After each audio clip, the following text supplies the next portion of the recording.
নমস্কার বন্ধুরা, শ্রাবণী রান্নাঘরে আপনাদের সবাইকে স্বাগত জানিয়ে আমি আবারও একটা রান্নার ভিডিও নিয়ে আপনাদের সামনে চলে এসেছি। আজকের আমি আপনাদের করে দেখাবো মৌরি বাটা দিয়ে আলুর দম। তাহলে চলুন এই মৌরি বাটা দিয়ে আলুর দম আমি কিভাবে বানাই সেটা আপনারা একবার দেখে নিন। মৌরি বাটা দিয়ে আলুর দম বানানোর জন্য প্রথমে আমি এখানে গ্যাসটা অন করে একটা কড়া বসিয়ে দিয়েছি, আর কড়ার মধ্যে আমি দিয়ে দিয়েছি বেশ কিছুটা জল। এইবার আমি এর মধ্যে দিয়ে দেব আলু।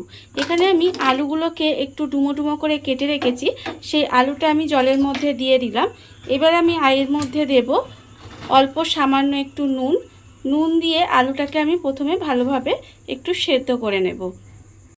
আলুগুলো আমার এখানে ভালোভাবে সেদ্ধ হয়ে গেছে। এবার আমি আলুগুলোকে আলাদা করে তুলে রেখে দেব।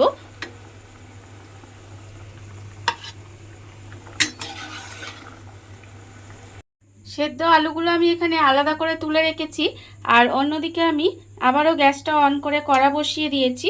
কড়ার মধ্যে দিয়ে দিয়েছি আমি এখানে সর্ষের তেল। এখানে প্রায় 3 চামচ মতো সর্ষের তেল দিয়েছি। এবার আমি এর মধ্যে দিয়ে দেব দুটো তেজপাতা, আর আমি দেব এখানে হাফ চামচ মতো গোটা মৌরি।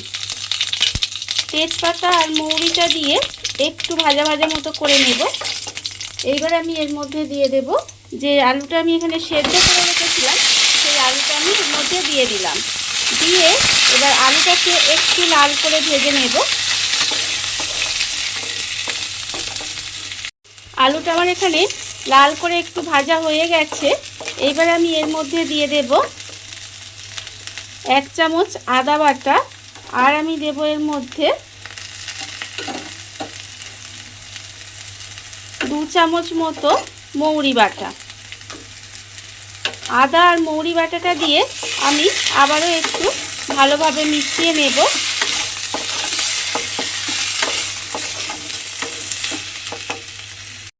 আদা আর মৌরি বাটাটা দিয়ে খুব ভালোভাবে মিশিয়ে নিয়েছি। এইবার আমি এর মধ্যে দিয়ে দেব টক দই। এখানে আমি প্রায় 2 চামচের মতো টক দই একটু ফেটিয়ে রেখেছি, সেই টক দইটা আমি এর মধ্যে দিয়ে দিলাম। দিয়ে টক দইটা দিয়েও কিন্তু আবারও খুব ভালোভাবে একটু মিশিয়ে নেব। টক দইটা দিয়ে আমি ভালোভাবে আবারও মিশিয়ে নিয়েছি। এবার আমি এর মধ্যে দিয়ে দেব গুঁড়ো মশলাগুলো।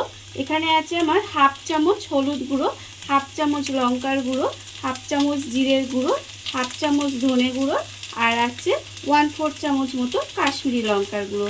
সমস্ত কিছু আমি গুঁড়ো মশলাগুলো এখানে দিয়ে দিলাম। আর আমি দেব অল্প একটু, যে দইয়ের বাটিটা ছিল সেটা ধুয়ে একটু জল দিলাম।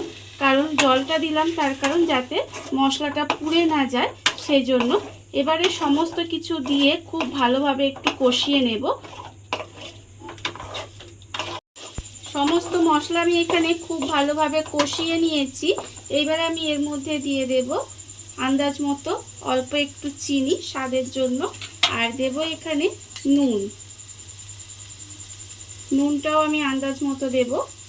আর আলুটা যেহেতু নুন দিয়ে সেদ্ধ করেছি, সেটা বুঝে কিন্তু নুনটা দিতে হবে। এবার নুন চিনিটা দিয়েও খুব ভালোভাবে মিশিয়ে নেব। নুন চিনিটা দিয়ে আবারও কিন্তু খুব ভালোভাবে মিশিয়ে নিয়েছি, আর মশলাটাও কিন্তু এখানে খুব ভালোভাবে আমার কষানো হয়েও গেছে। এইবার আমি এর মধ্যে দিয়ে দেব জল। এখানে আমি কিন্তু গরম জল ব্যবহার করব, ঠান্ডা জল ব্যবহার করব না। আপনারাও কিন্তু এখানে গরম জল দেওয়ার চেষ্টা করবেন। এবার আমি এখানে জল দিয়ে দিলাম, আর খুব বেশি জল দেব না, যেহেতু আলুটা সেদ্ধ আছে। আমি অল্প একটু জল দিলাম। দিয়ে এবার এটা খুব ভালোভাবে মিশিয়ে একটু ঢাকা দিয়ে রান্না হতে দেব। ঢাকা দিয়ে আমি প্রায় মিনিট 10 মতো এইভাবে রান্না হতে দিয়েছিলাম। দেখুন রান্নাটা কিন্তু আমার এখানে প্রায় হয়েই এসেছে।